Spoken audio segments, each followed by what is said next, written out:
Hello, and thank you for the opportunity to present my work. My name is Basma Wajih, and I'm a PhD candidate at the University of Oviedo.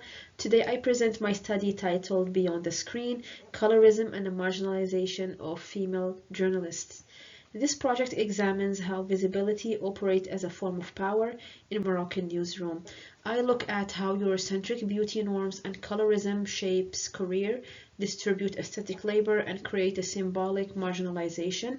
My research began by asking about newsroom hierarchies, but the interviewees kept turning to appearance, skin tone, hair texture, and all of these became variables that affect their experience in Moroccan newsroom. And it shows that competence alone does not guarantee visibility. Visibility is negotiated through the body, structured by racialized and gender aesthetic norms. This research developed the idea of hierarchy of visibility to show how Moroccan newsroom institutions distribute on-screen presence unevenly. Visibility is not just about being seen, it's about being authorized to represent the nation, to appear credible and professional. Some bodies circulate seamlessly through that, while others face scrutiny, modification, or are just pushed into a less visible role like production or writing. These patterns reflect long-standing aesthetic preferences, where Eurocentric norms become accepted as technical requirement, audience expectation, or professional standard. So the study connects the Moroccan newsroom media to a broader debate on visual regime, racialized embodiment, and the post-colonial modernity. The central question guiding this project is twofold. First, how do Eurocentric beauty norms and systematic colorism intersecting with gender, ethnicity, shape the aesthetic labor expected of Moroccan female journalists? And how does the media scorpic regime contribute to the symbolic marginalization of Western and indigenous feminine ideals? So the first part focuses on the labor and institutional practices. Meanwhile, the second part addresses the representation and the symbolic power. The project draws primarily on decolonial theory, particularly Maria Lugones and Annabel Quijano, especially Quijano's concept of coloniality of power, which remind us that colonial hierarchies outlive formal colonial rule. They recognize race, labor, and knowledge into enduring structure. I extend this logic to what we might call the coloniality of the visible, and within the Moroccan newsroom institution, proximity to the European Semitic ideal, lighter skin, straightened hair, narrower facial features, etc., remains implicitly associated with modernity, neutrality, and professionalism. Here, the theory of Lugones' work on the colonial and modern gender system, and is particularly intrusive, in which Maria demonstrates how coloniality did not simply racialize body, it recognized gender itself. Femininity here became stratified along racial lines, and in the Moroccan newsroom context, this stratification persists. The ideal of professional femininity is implicitly Eurocentric. Bodies that deviate from this norm are rendered conditionally visible. This process constitutes a form of systematic violence. The absence of dark skin and the woman with the Amazigh features from the nation screens narrow the visual field of belonging. It silently communicates who can embody the nation. Here, the colonial theory provides the historical context, but I needed to use another theory to complement it even further. So in this term, I used the intersectionality, which helped me understand how inequality shaped the lived experience of female journalists.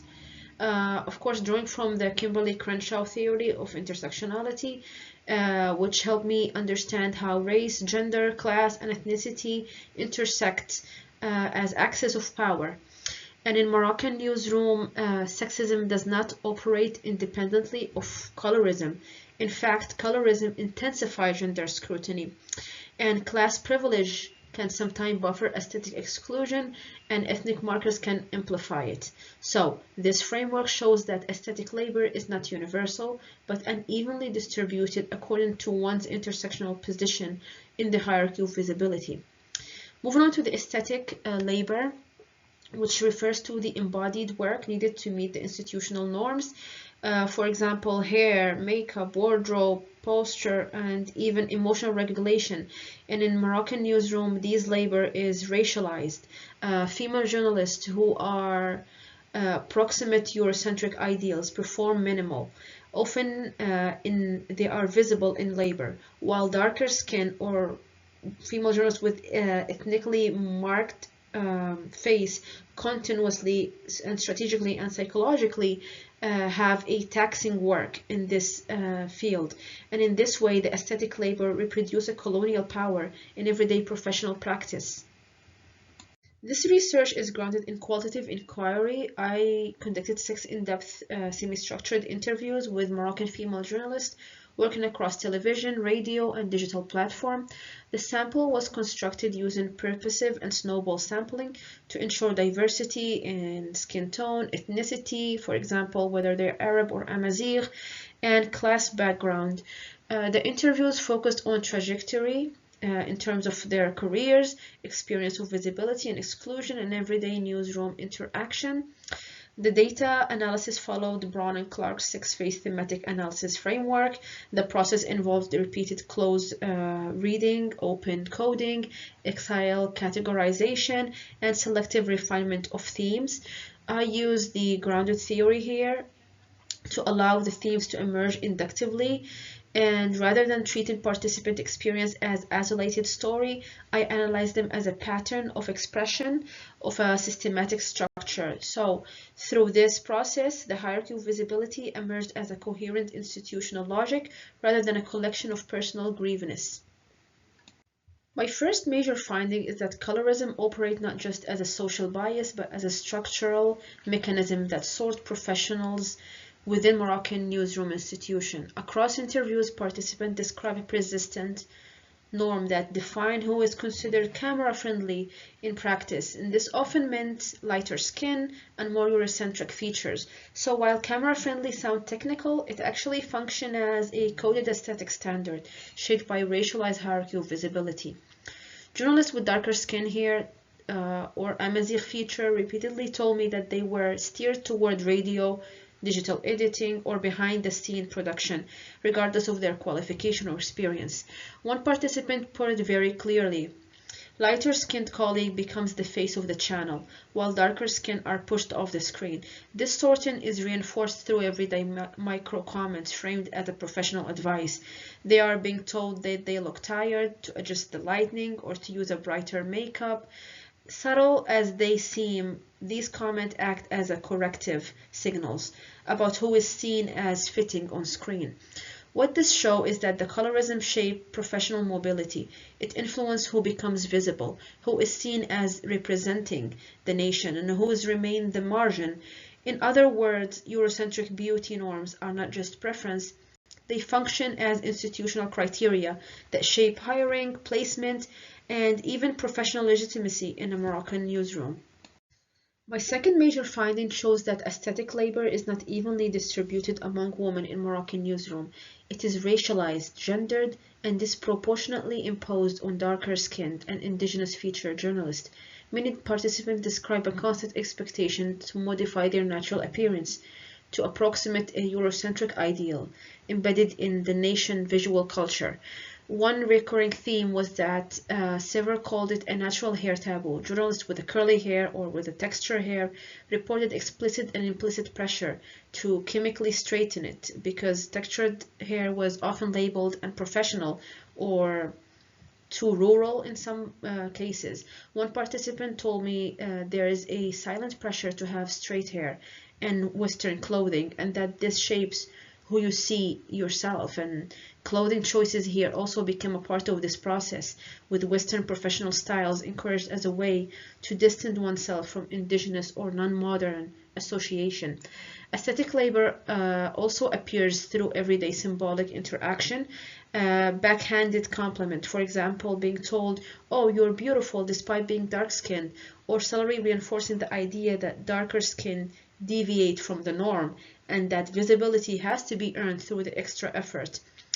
Importantly, this labor goes beyond physical appearance, in my opinion, because participants describe constant self-monitoring, adjusting makeup, anticipating how lighting would affect their skin tone, and modifying their appearance to avoid the criticism. This reflects how institutional expectations become internalized. Intersectionality here intensifies this burden.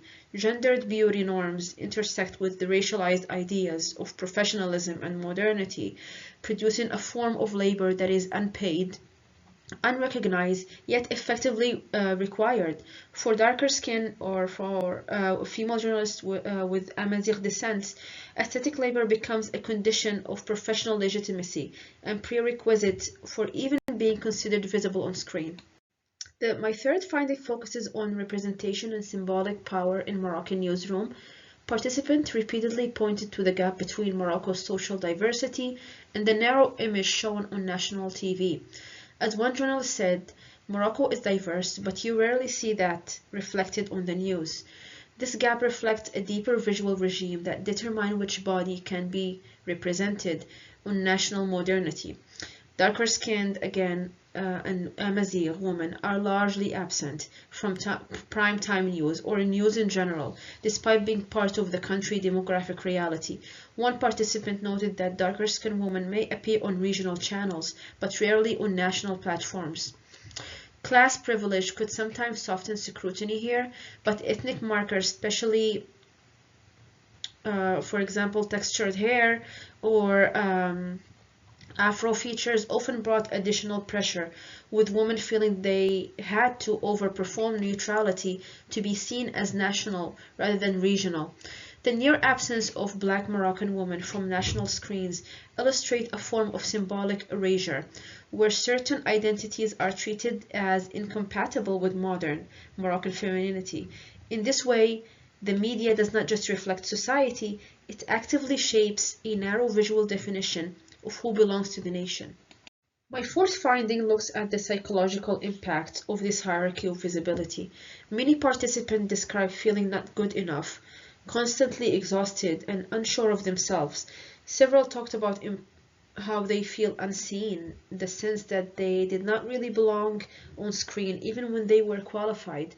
Over time, some stopped pursuing on-screen roles altogether because they expected rejection before it even happened. Instead, they redirected their ambitions toward a less visible position. And this is not because they lacked the ability, but because the environment made those goals feel out of reach. So what this means is that these pressures don't only operate at the institutional level, they also shape how people see themselves. The constant scrutiny, the subtle signals about who fits on screen become internalized, and in the end, some female journalists begin to limit their own aspiration before anyone else has to. To conclude, this research shows that Eurocentric beauty standards in Moroccan media are not random. They shape who gets to be seen and who doesn't. Colorism here functions as a quiet sorting system, influencing who is seen as credible, professional, and fit for the screen. So women's experiences are not the same. Skin tone, ethnicity, and class all affect how much effort they have to put into their appearance just to be considered suitable for camera. For some, this extra work becomes a constant and exhausting part of the job. And through everyday gatekeeping, subtle comments, and repeated exclusion, certain looks, especially darker skin, are pushed to the margins of the nation's television. Their absence is not accidental. It reflects a deeper ideas about what the nation is supposed to look like. And in the end, the screen becomes more than a place that reflects society. It shapes its sittings quiet boundaries around who is allowed to represent the country and who is not. To make media more equitable and inclusive, we really need to address this from two sides. On institutional level, that means practical changes like diversity audit and blind hiring processes, so opportunity are based on talent and merit and not appearance. At the same time, we have to support the people behind the stories. That includes expanded research on gendered colorism in Morocco, creating mentorship networks for journalists from marginalized backgrounds, and bringing decolonial perspective into the media education so that future professionals are more aware and inclusive. These are not just fixes, they are long-term steps toward building a media environment that truly reflects the diversity of the world that we live in. In closing, this research invites us to rethink not only who gets to speak in national media, but also whose body are seen as legitimate representative of the nation. Ultimately, the goal is not just to critique existing structure, but to imagine a media landscape that is more inclusive, equitable, and reflective of the society it serves. Thank you very much for your attention, and I welcome your question and look forward for the discussion.